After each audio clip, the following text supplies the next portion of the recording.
Hola i benvinguts a un altre vídeo de Llibres de l'Illa de Gont. Jo sóc Roser i avui estem de celebració.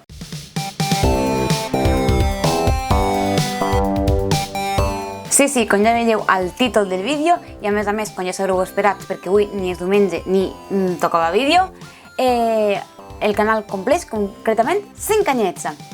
Així que venim a fer el vídeo especial de cada any.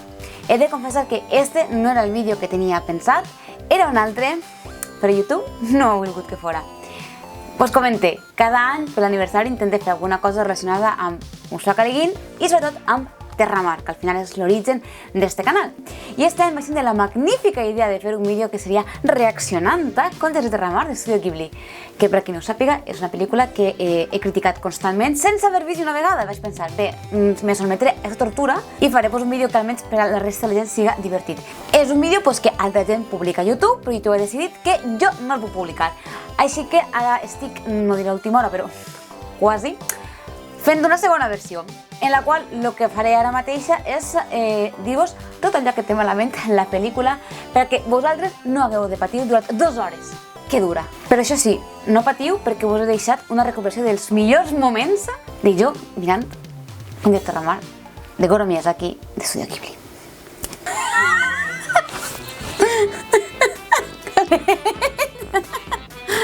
És que no puc.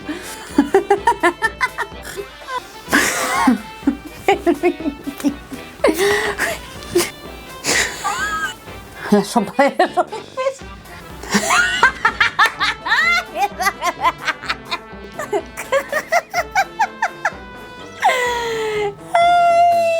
O sea, eso no pasaba en el libro. No. Es que no. No van a la China. No.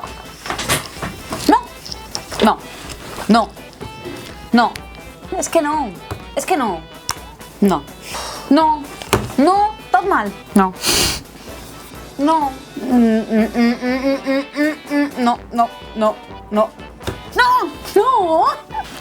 Es que no. Espera, no. Es que no.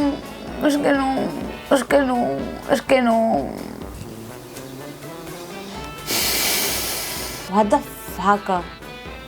O sea... Anem a veure.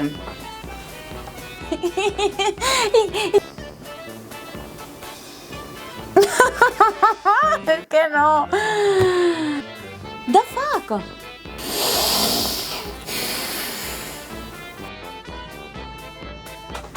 Per què? Per què ha aparegut res? Perquè és que no puc... És que... Mateu-me de subscribe.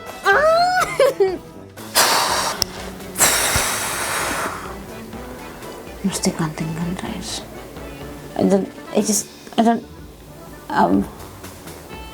Res no té sentit.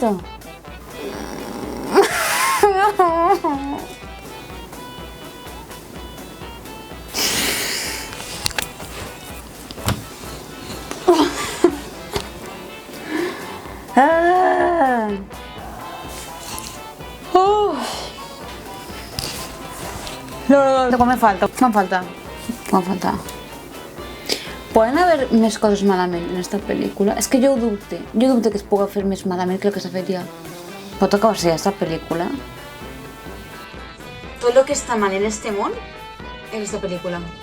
Ja em disculpareu que no porti el gorro, però és que acaba molestant quan el tens un rato. Però bueno, ja podeu veure que no ha sigut l'experiència més plaent de la meva vida. De fet, al contrari, crec que ha sigut la pitjor decisió que he pogut prendre mai. I bueno, tinc una llista de cosetes a explicar-vos que estan malament d'esta pel·lícula. Que diria, Roser, acabaris molt avant dient el que està bé. Correcte, perquè sabeu que està bé? No res. I no exagere, no n'hi ha res de bé en esta pel·lícula. I pues, ara us ho diré a poc, engruna per engruna, quin despropòsit és esta pel·lícula, perquè vos promet que jo ja m'esperava que fos roïna. Però fins a aquests nivells, el cabreig que vaig agarrar és que no és ni mig normal. Però comencem, val? Partint de la base que, com que els protagonistes són Arren i Esparver, pues uno pensaria que la història va del tercer llibre, del tercer volum de Terramar, no? Pues no. Bueno, No del tot. Per què? Perquè el senyor Goro Miyazaki el que va decidir fer va ser agarrar coses de Manga de Terramar, Tomes de Tuan, La cosa més llunyana, Contes de Terramar i Tejano, va agafar el que li va donar la gana d'aquells 5 llibres i els va mesclar com li va donar la santíssima gana, traient-li tot el significat a tot el que passa als llibres i, evidentment, a la pel·lícula, que no té ni cap ni peus. Però ja arribarem allà. Comencem primer temes estètics. Este senyor va dir que Terramar són negres, m'he donat exactament igual, vaig a fer-ho com em dóna la santíssima gana. No va encertar ni el to de pell, els tipus de cabells fatal, uns bigots, unes barbes que dius, esta gent d'on ha eixit. I l'única persona, realment tota la història, que hauria de ser blanca com la neu, és Tenar, va i me la fa rosa. A més, anem a parlar de cicatrius. La cicatriu de gel, que hauria de ser unes urpes, allò pareix que se'ls crema la cara. És que ni una cicatriu és capaç de fer. Però si ja anem a Tejano, després parlarem de fet Tenar Tejano. No té cap sentit, però anem a Tejano. Estem parlant d'una xiqueta que, no sé per quin motiu, la fa de la mateixa edat que a Ren quan és molt més xicoteta, li fa una cremadeta en un cossadet com, ai, és que la van cremar. No, estava desfigurada. Diria que fins i tot tenia una mà que no la tenia bé. A més, Tejano és un personatge que se li va cremar a la laringe quan la van intentar cremar. No podia parlar. Les poques coses que deia era una veu molt regallosa. Pues no és que només li han donat una barbaritat de diàleg en la pel·lícula, és que l'han fet a cantar amb una veu melodiosa. I jo, però això què és? Això què és, senyor? O sigui, ja no és que canvies un poc el personatge, és que te l'inventes i te'l carregues completament per als teus objectius personals, perquè l'únic motiu per quan han fet això és per donar-li un interès romàntic a Ren, que estem en una pel·lícula cutre americana, des de quan Estudio Ghibli modifica i envia la mare de personatges femenins únicament per a crear-los com un interès romàntic del personatge masculí. És que no té cap sentit. O sigui, jo Tejano és un personatge que el guarde molt prop del meu coret, m'estimé moltíssim, és un dels meus personatges preferits, juntament amb Sparber i Tenar, i que l'hem deixat en la pel·lícula em va ficar una mala llet, però és que tan gran, és que no, quan va començar a cantar, em vaig saltar la cançó, vaig dir, no, me negui a escoltar això, o sigui, però de què vas, Goro Miyazaki, és que de què vas? Ui, és que t'has petat completament la història del personatge, els seus orígens, tot ell, perquè és el que ja he dit fins ara, fa un popurrí tan gran i s'inventa tantes coses que li trau tot el significat als personatges, a les seves històries, al seu passat, al poder, a la màgia, a la societat, és que no té res. Terramar és una cosa plana en esta pel·lícula. Ara ja sí, expliquem este popurrí. Vull dir, Arren comença la pel·lícula matant a son pare, sense cap motiu. I dius, bueno, explicaran, no expliquen. Vull dir, l'explicació que donen no té cap sentit perquè aquesta persona ha matat a son pare. Això al llibre, evidentment, no passa. Total, que arranca a fugir, no sabem a on, acaba en un desert random, perquè tampoc tinc molt clar en quina illa està. Se'l troba a Sparber, que està passejant-se per allà, en plan, bueno, estic buscant les meves coses perquè te deixen treure, o sigui, donen a entendre que sí, que la màgia està desapareguent, però clar, com ni t'expliquen la màgia que hi ha allà, ni t'expliquen qui són els mags, ni t'expliquen realment què és rock, ni t'expliquen la importància de que sigui arximag, tampoc s'entén la importància que pot tindre que sigui desapareguent la màgia. No té cap ni peus, o sigui, no. I de repente, pues, el troba Jet, el salva d'uns llocs randoms també que es troba per allà, i de repente pues, van llocs despuestos i es preocupa moltíssim Jet per ell i dius, però per què? En la pel·lícula no té cap sentit que Sparber es preocupa per Arren, perquè no es crea ningú vincle entre ells. Després, Arren és un personatge depressiu que resulta ser que li persegueix a sua ombra. Vaja, algú li sona això de l'ombra? Claro, perquè això de l'ombra no és del tercer llibre, és del primer llibre, és de Jet, i si s'ho llegit el llibre, evidentment sabreu que és una ombra que ell mateix invoca i que tot el recorregut que fa Jet i l'ombra i arribarà a acceptar-la és tota la història del primer llibre, és importantíssim, i si no se me'n fiques una ombra per la cara Arren, sense cap explicació, perquè tampoc te diuen esta ombra d'on ha aparegut i perquè un dia es desperta esta persona i té l'ombra perseguint-lo. Te carregues el significat i la reflexió final i és que no té cap sentit que agarres un element de la primera història de Jet i li fiques per la cara en el tercer llibre, que tècnicament és el tercer llibre, a un altre personatge. Perquè l'únic que demostra el senyor Goro Miyazaki és que no has entès res i que tu te dones absolutament igual la història, només has d'agarrar els elements que t'han cridat l'atenció estàticament. Perquè de veres que no té cap sentit. Ara seguim. Què collons fan Tejano i Terro allà?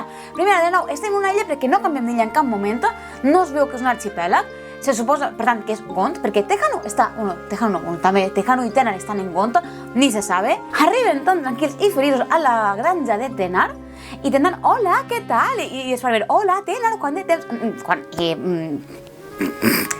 El moment de retrobar-se Tenar i Jet és molt més emotiu, és molt més dramàtic i no són alegre i bonico i no estan tan contents de veure's. Passa més al quart llibre. Arren, realment en Terramar, en la història, en els llibres, intercanvia 3 paraules entenen? I molt després de que acabi aquesta història, ell i Terru no sé ni si s'arriben a veure els llibres, si es veuen, és que tampoc tenen ni una conversa. En canvi, sí, el senyor Arryn se passa dies i dies i dies allà en la granja i es fa amic de Tejano, bueno, es fa amic, no? S'enamora de Terru, que dius, ah, claro que sí, per la cara. Per la cara. Això li sube de repente que tinc un personatge que és el sequàs Roin, que no sé si és home o dona, perquè a vegades diu un lady, a vegades un lord, a vegades parla masculí, a vegades parla femení. No tinc molt clar aquest personatge qui és, Lord Cobb. No sé, donar a entendre que és el Roin de la tercera, però per algunes coses pareix que es parli d'un altre del Roin. Jo no sé aquella persona on ha eixit, però el seu sequàs és un senyor que jo vaig estar un rato pensant no sé qui és vostè, perquè jo, que el en japonès, però els llibres en castellà. I en els subtítols li diuen Hare. Jo pues, no li donava més voltes fins que em dono compte en una frase que en japonès està dient-li Usagi. Usagi vol dir conill. Llavors dic, espera tu, que Hare no és un nom en japonès, és un nom en anglès, és hare, que és llebre. Vaig dir, a vostè, este senyor deu ser llebrera d'aquella història de Conte del Terramar, que anava buscant esclaus. Sincerament no recordo exactament la història, però el que sí que sé és que aquesta història era de segles abans de que existira Roque i Jedha, i ningú d'estos, i dius, i este personatge per la cara, per què me l'has ficat així? Perquè tampoc té ningú... O sigui, de nou, no aporto res, no té cap sentit que aquesta persona i que l'altre, i que el seu jefe, que busca la vida eterna, estiga buscant esclaus. Més enllà de fer que un dia segresten a Arryn i que hem de segrestar a Terru. Però fora d'això, no té cap sentit argumental aquest personatge allà, perquè després tampoc t'expliquen perquè el Roin està buscant realment d'esclaus. Perquè és que ja us dic, és que la pel·lícula no té ni cap ni peus. També he de dir, el disseny de la Miralluny, que apareix 3 segons, és horrible. Una cosa més lletja. És que no, fatal. I a més, jo l'últim que volia comentar, coses que vos dic que afegeixen perquè suposo que li farien gràcia de la història i que perden tot significat, és el moment en què Terru es converteix en un drac. No té cap sentit en la pel·lícula, de repente, per salvar a Arryn, es converteix en un drac. I dius, pues molt bé, pues bien. I clar, si llegeix els llibres, sabeu que és un moment impressionant també, d'evolució de personatge, molt èpic, molt dramàtic i molt de significats. Però clar, si tu agarres i fos un popurrí, sense cap sentit, sense ninguna cohesió dins de la història, te trobes en una història plana, amb molts personatges plans en un món pla. No s'entén la màgia, perquè realment te diuen 2 frases i tampoc s'entén la màgia. Quan se diuen els seus noms, no s'entén la importància de que siguin els seus noms verdaders. Quan es transforma en un drac, no s'entén la importància que es transforma en un drac. És que no s'entén res. És una història plana completament i és perquè Goro Miyazaki o no es va llegir els llibres o se'ls va llegir sense entendre res i simplement es va dedicar a agafar aquells aspectes que a ell estèticament li pareixien bonics.